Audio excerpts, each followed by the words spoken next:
오늘 우리가 읽은 두아디라 교회에 쓴 편지는 소아시아 7 교회에 보내는 편지 중에서 가장 긴 부분을 차지하고 있습니다. 두아디라는 7 지역 중에서 가장 작고 가장 중요하지 않은 곳인데도 불구하고 가장 길게 쓰여졌다는 사실이 참 신기하기도 합니다. 이 두아디라는 아시아의 중심지인 이 버가모를 위해서 존재하는 이 도시라고 말할 수 있습니다. 지리적으로 이 두아디라는 이 버가모에 들어가는 입구의 위치에 있어서 적들이 공격을 해올 때에 이 버가모가 싸움을 준비할 수 있는 그런 시간들을 벌어주는 역할을 했던 도시가 바로 이 두아디라입니다. 한마디로 말해서 별 볼 일 없는 그런 도시라는 것이죠. 그런데 이렇게 별로 중요해 보이지 않는 이 두아디라 교회에 대한 주님의 열정은 아주 각별해 보인다는 것입니다. 주님께서는 아시아 교회들 중에서 가장 긴 편지를 이 두아디라 교회에 보내시면서 자신을 이렇게 보여주고 있습니다. 오늘 18절 말씀입니다. 두아디라 교회의 사자에게 편지하라. 그 눈이 불꽃 같고 그 발이 빛난 주석과 같은 하나님의 아들이 이르시되. 예수님은 자신을 하나님의 아들이라 말씀하시면서 눈이 불꽃 같고 발이 빛난 주석과 같다라고 말씀하십니다. 우리 주님께서 교회들에게 보여주시는 주님의 모습을 주의 깊게 보아야 합니다. 왜냐하면 이 소아시아에 보여주신 이 주님은 여전히 지금도 교회들을 동일하게 살펴보고 계시다는 사실입니다. 예전만의 주님이 아닌 지금 현재에도 동일하게 이 불꽃 같은 눈으로 살펴보시고 빛난 주석과 같은 발로 심판하시는 주님이시라는 것이죠. 먼저 눈이 불꽃 같다라고 말씀하십니다. 눈이 불꽃 같다라는 것은 예수님께서 교회를 향한 진정한 사랑을 보여주시는 것입니다. 교회의 머리가 되시는 주님은 교회의 모든 것을 그냥 대강 살펴보는 것이 아니라 불꽃 같은 눈으로 아주 세밀하게 교회를 살펴보신다는 것입니다. 어쩌면 참 두려운 말씀입니다. 교회의 모든 것을 다 살펴보신다. 그것도 아주 세밀하게 말이죠. 성도들 한 사람 한 사람을 살펴보신다는 것입니다. 내가 무슨 말을 하고 내가 어떤 행동을 하는지 살펴보신다는 것입니다. 심지어는 나의 마음속까지 들여다보신다고 말씀하십니다. 23절 중반에 보니까 모든 교회가 나는 사람의 뜻과 마음을 살피는 자인 줄 알지라 그렇게 말씀하고 있습니다. 성도님들 좀 섬뜩하지 않습니까? 도둑이 재발저린다고 하나님 앞에 죄 지은 것이 많아서 그런지 너무 섬뜩하고 두렵고 떨립니다. 우리가 하나님의 교회 안에서 행하는 모든 것을 불꽃 같은 눈으로 바라보고 계시는 주님이심을 기억하시기 바랍니다. 내가 지체에게 무슨 말을 했는지, 내가 교회의 직분자로서 얼마만큼 충성해 나왔는지, 심지어는 나의 생각까지도 나의 감정까지도 다 알고 계신다고 말씀하십니다. 우리 주님께서 두아디라 교회에 말씀하십니다. 나는 불꽃 같은 눈으로 사람의 폐부까지도 살피는 전지전능하신 하나님이라고 말합니다. 우리는 정말 두려운 마음으로 하나님의 교회를 섬겨야 될 것입니다. 더 나아가서는 한 공동체를 함께 섬길 수 있도록 허락하신 우리 지체들을 주님의 마음으로 섬겨야 할 것입니다. 아멘이십니까? 정말 주님께서 불꽃 같은 눈으로 보고 계시다는 사실을 잊지 마시기 바랍니다. 우리 주님께서 불꽃 같은 눈으로 교회를 살펴보신다는 것은 이 성도들을 책 잡기 위해서 감시하는 눈으로 살펴본다는 말씀이 아닙니다. 오히려 주님은 우리의 깊은 속을 알아보고자 하시는 눈을 가지시고 보고 계시다는 사실을 믿으시기 바랍니다. 그래서 우리는 우리를 항상 도우시며 위로하시기를 원하시는 주님께 날마다 나아가야 될 것입니다. 또한 주님은 빛난 주석 같은 발을 가지셨다, 그렇게 말씀하고 있습니다. 그래서 우리가 주목해야 될 단어는 이 빛난이라는 단어가 아니라 바로 주석이라는 이 단어입니다. 이 주석이라는 것은 수많은 과정을 통해서 연단하기 때문에 아주 단단하다는 것입니다. 그래서 주석 같은 빛난 발을 심판주의심을 나타내는 것입니다. 그 무엇도 이 주석과 같은 발로 밟히면 견딜 수가 없다는 것이죠. 이렇게 불꽃 같은 눈으로 교회를 살펴보시며 또 빛난 주석과 같은 발로 심판하시기를 원하시는 이 주님께서 오늘 두아디라 교회에게 놀라운 칭찬의 말씀을 하시고 계십니다. 오늘 19절 중반에 보니까 내 나중 행위가 처음 것보다 많도다. 내 나중 행위가 처음 것보다 많도다. 너의 신앙의 모습이 처음보다 지금이 낫다라는 것입니다. 나중 행위가 처음 행위보다 더 좋다는 것은 신앙의 성숙을 말하고 있는 것입니다. 신앙의 성장을 말하고 있는 것입니다. 주님을 점점 더 닮아가고 있는 성화의 모습을 말씀하고 있는 것입니다. 이는 정말 대단한 신앙인입니다. 우리 모든 그리스도인들이 본받아야 할 신앙의 본이라는 것이죠. 저와 우리 모든 성도님들도 처음보다 지금보다 나중이 더 좋다라는 칭찬을 다 들으시기를 간절히 소원합니다. 우리가 잘 알고 있듯이 에베소 교회는 주님께 처음 사랑을 버렸다, 이렇게 책망을 받지 않았습니까? 처음 예수를 믿고 이 구원을 받은 은혜가 너무나 크고 너무나 감사해서 주님을 사랑하는 마음으로 믿음 가운데 자신을 세워나가는데, 시간이 지나면서 또 직분을 받으면 받을수록 주님을 사랑하는 그 겸손한 마음이 식어지는 것입니다. 하나님의 은혜가 식어져 버린 것이죠. 그래서 주님께서 첫사랑이 식었다 이렇게 책망하시면서 어디에서 사랑이 떨어졌는지 그것을 생각하고 회개하라고 에베소 교회를 책망하지 않았습니까? 그런데 이 두아디라 교회는 시간이 지나면 지날수록 믿음이 자라가는 것입니다. 하나님을 향한 사랑이 충만해지고 성도들을 섬기는 것이 기쁨과 즐거움이 되었던 것입니다. 오늘 19절 말씀에서 내가 내 산업과 사랑과 믿음과 섬김과 인내를 하더니 내 나중 행위가 처음 것보다 많도다. 이 말씀 다시 말씀드리면 내가 내 사업, 다시 말해서 사랑과 믿음과 섬김과 인내를 주님께서 아신다는 것입니다. 여기서 이 사업은 행위입니다. 성도들이 예수를 믿고 그 믿음으로 행하는 모습을 말씀하고 있는 것입니다. 예수님은 두아디라 교회의 성도들이 교회 안에서 행하는 신앙의 모습이 이 사랑이 가득하다는 것입니다. 하나님을 사랑하는 마음뿐 아니라 지체들을 사랑하는 모습이 너무나 아름답다는 것입니다. 또한 주를 향한 믿음이 너무나 충성스럽다라고 말씀하고 있습니다. 이렇게 사랑과 믿음이 충만하니 그 결과로 서로 섬기게 됩니다. 서로의 필요를 찾고 필요한 것이 있으면 자신을 희생하면서 봉사한다는 것입니다. 예수를 믿음으로 당하는 고난 속에서 함께 인내하면서 믿음의 경주를 달려가고 있는 것입니다.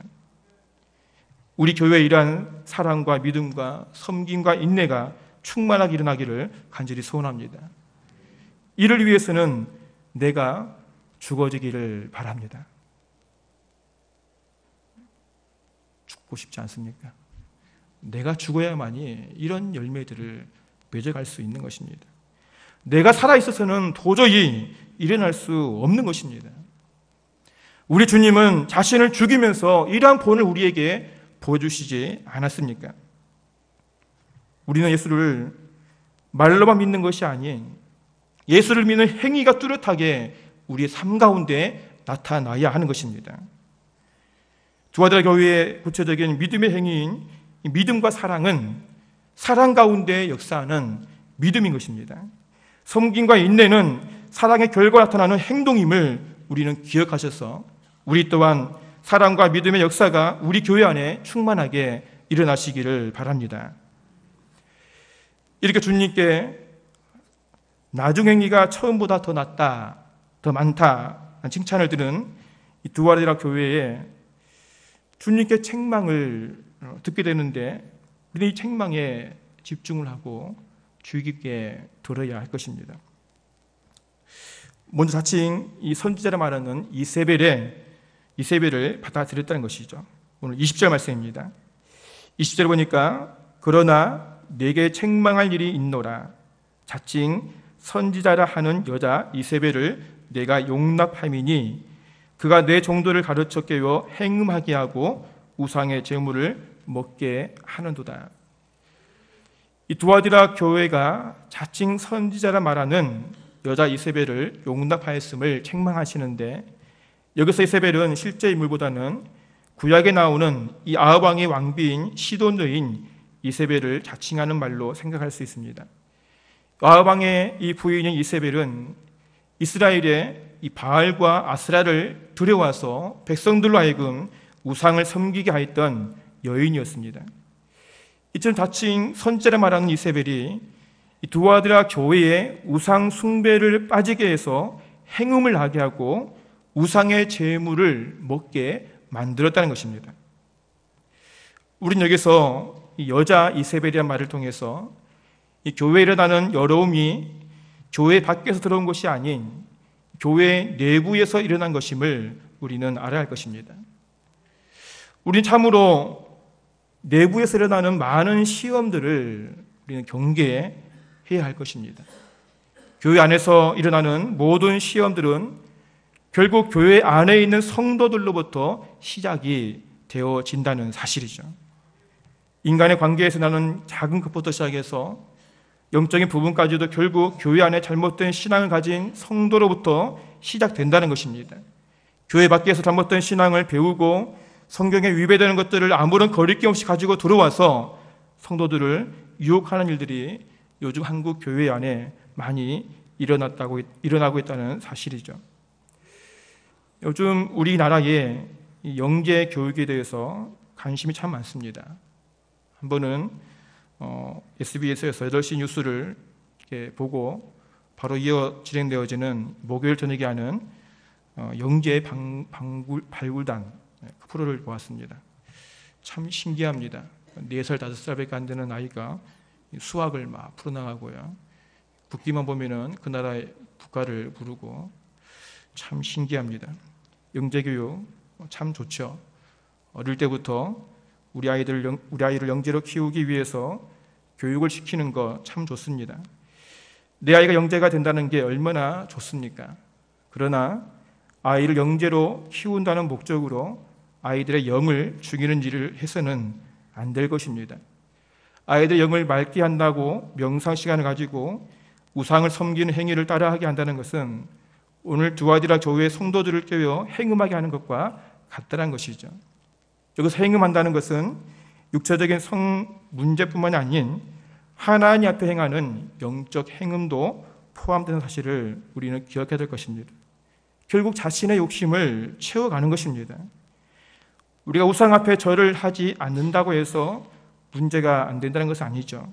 비록 우상 앞에 직접적으로 절을 하지 않지만 그 속에 은밀하게 숨겨진 영적인 것을 바로 볼 수 있어야 한다는 것입니다. 명상 참 좋죠. 아이 머리를 맑게 한다는 것 좋습니다. 그러나 그것을 위해서 행해야 되는 모습을 보면은 이 돌부처 앞에 절하는 것과 뭐가 다르냐는 것입니다. 아이들이 자기도 모르게 행음을 하며 하나님께로부터 멀어져 가는 것입니다. 아이 영혼을 죽이는 것이죠. 우리 부모들은 사회 속에서 유행한다 해서 그냥 무조건 따라하는 것이 아니라 그것이 하나님 말씀에 어떠한 것인지 우리는 말씀을 바라보고 오히려 아이들을 말씀과 눈물의 기도로 키워나가시기를 간절히 소원합니다. 주님은 두아디라 교회 안에 있는 이 자칭 선지자 많은 이세벨이 이 성도들에게 그릇된 것을 가르쳐 꿰어 행음하게 하고 우상의 제물을 먹게 하는데 두아디라 교회가 이것을 받아들였다라고 책망하고 있는 것입니다. 주님께 내 나중 행위가 처음 것보다 더 많다. 이런 칭찬을 들은 두아디라 교회 성도들이 처음부터 이세벨의 잘못된 가르침을 받아들였겠습니까? 그건 결코 아닐 것입니다. 이세벨이 하나씩 잘못된 교리들을 가르칠 때에 그냥 아무런 생각 없이 그냥 하나씩 받아들이게 되어지고, 또 시간이 지나면서 자기도 모르게 조금씩 빠져 들어가게 되는 것입니다. 나중에 주위에서 아무리 얘기를 해주어도 이것이 잘못된 것인지 모를 정도로 영적으로 무뎌져 가고, 결국 불꽃 같은 눈으로 교회를 바라보시는 주님의 주석 같은 빛난 발에 발표 심판을 받게 되는 것입니다. 이러한 교회의 주님께서 오늘 말씀하십니다. 회개하라고 말합니다. 주님께서 21절에 이 두아디라 교회에 은혜를 주셔서 회개할 기회를 주었다라고 말씀하십니다. 회개할 기회를 주었는데도 자기의 음행을 회개하지 않았다, 그렇게 말씀하고 있습니다. 그 많은 죄악의 수렁에 빠진 것이 얼마나 무서운지를 우리는 알아야 한다는 것입니다. 우리 주님은 여전히 죄악에 빠져있는 성도들을 사랑으로 인내하시면서 기다리고 계십니다. 더러운 죄악에 빠진 자신을 돌아보고 회개하고 돌아오기를 주님은 기다리신다는 것입니다. 우리 하나님께서 기회를 주실 때에 빨리 깨닫고 돌아가야 되는 것입니다. 하나님 세워주신 주의 종을 통해 선포된 말씀에 귀를 기울이시고 그 말씀이 내 마음을 찌르면 우리는 빨리 회개하고 돌아와야 하는 것입니다. 성령으로 기록된 하나님 말씀이 주님이 세워주신 종의 입술을 통해 선포될 때에 내 심령 속에 임재하시고 계시는 성령 하나님께서 선포된 말씀으로 나를 만지시고 나를 다듬어 가시는 것입니다. 그래서 우리는 항상 성령에 민감해야 되고, 말씀으로 찌르면 그것을 빨리 깨닫고 하나님 앞에 회개해야 하는 것입니다. 그렇지 않으면 주님께서 우리를 심판하신다고 말씀하십니다. 분명히 기억하시기 바랍니다. 하나님의 은혜의 때가 끝나면 심판이 뒤를 따른다는 사실을 기억하시기 바랍니다. 주님께서는 회개할 기회를 주어도 회개하지 않는 두아디라 교회에 심판을 주시는데, 오늘 22절에 보니까 내가 그를 침상에 던져버린다 말씀하십니다. 잘못된 것에 빠져 회개하지 않으면 환난 가운데 던져버린다, 그렇게 말씀하고 있습니다. 여기서 침상과 환난은 육체적인 질병을 우리가 말할 수 있습니다. 침상은 사람들이 휴식을 취하는 것이죠. 그러나 또한 사람이 질병에 걸리면 육체가 눕는 것이기도 합니다. 또 환난은 이세벨이 우상으로 백성들을 깨워서 행음하게 하다가 하나님의 심판을 받아 병상에 눕는 것 같이 하나님께 회개하지 않는 자들에게 질병을 주시고 또한 침상에서 사망으로 이르게 하신다는 경고의 말씀입니다. 심지어 23절 말씀에서 자녀들에게까지 하나님의 진노를 쏟겠다, 그렇게 경고하고 있습니다. 사람의 뜻과 마음을 불꽃 같은 눈으로 살피시는 이 주님의 시선을 피할 수 있는 사람은 이 땅에 아무도 없습니다. 주님께서는 분명히 말씀하시기를 내가 너희 각 사람의 행위대로 갚아주겠다, 그렇게 경고하시는 주님의 장엄한 경고의 말씀에 귀를 기울이시고 잘못된 것은 하나님께 회개하시기를 소원합니다. 주님께서는 이 두아디라 교회를 통해서 이 땅의 교회들에게 말씀하십니다. 25절에 다만 너희에게 있는 것을 내가 올 때까지 굳게 잡으라고 말합니다. 우리에게 있는 것이 무엇입니까? 그것은 예수 복음만을 굳게 붙잡으시고 주님 오시는 날까지 믿음으로 승리에 달려가시기를 바랍니다. 그럴 때 주님께서는 승리하는 교회에 이러한 복을 주신다고 약속하십니다. 오늘 26절입니다. 이기는 자와 끝까지 내 일을 지키는 그에게 만국을 다스리는 권세를 주리니 이기는 자에게는 만국을 권세를 주신다, 그렇게 말씀하십니다. 부모님들, 이 만국을 다스리신 분이 누구십니까? 바로 사망 권세를 이기시고 다시 사셔서 하나님 보좌 우편에 앉아 계신 우리 주님이십니다. 그 주님께서 누가복음 22장 29절 30절에 제자들에게 이렇게 약속하셨습니다. 내 아버지께서 나라를 내게 맡기신 것 같이 나도 너희에게 맡기어 너희로 내 나라에 있어 내 상에서 먹고 마시며 또는 보좌에 앉아 이스라엘 12지파를 다스리게 하려 하노라. 우리에게 주어진 믿음을 굳건히 붙잡고 믿음으로 승리할 때에 주님 우리에게 약속하신 하나님 나라를 유업으로 주시고 또한 모든 만물을 다스릴 권세도 주신다고 말씀하십니다. 또한 27절에서 새벽별을 주신다고 말씀하십니다. 새벽별이 무엇입니까? 바로 주님 자신입니다. 주님 자신을 우리에게 주신다는 것은 가장 연약해 보이는 성도들 향한 주님의 상급인 것입니다. 죄로 죽어 사라져야 될 우리 인생들에게 믿음을 굳건하게 세우고 지친 성도에게 빛나는 생명을 주신다 말씀하고 있는 것입니다.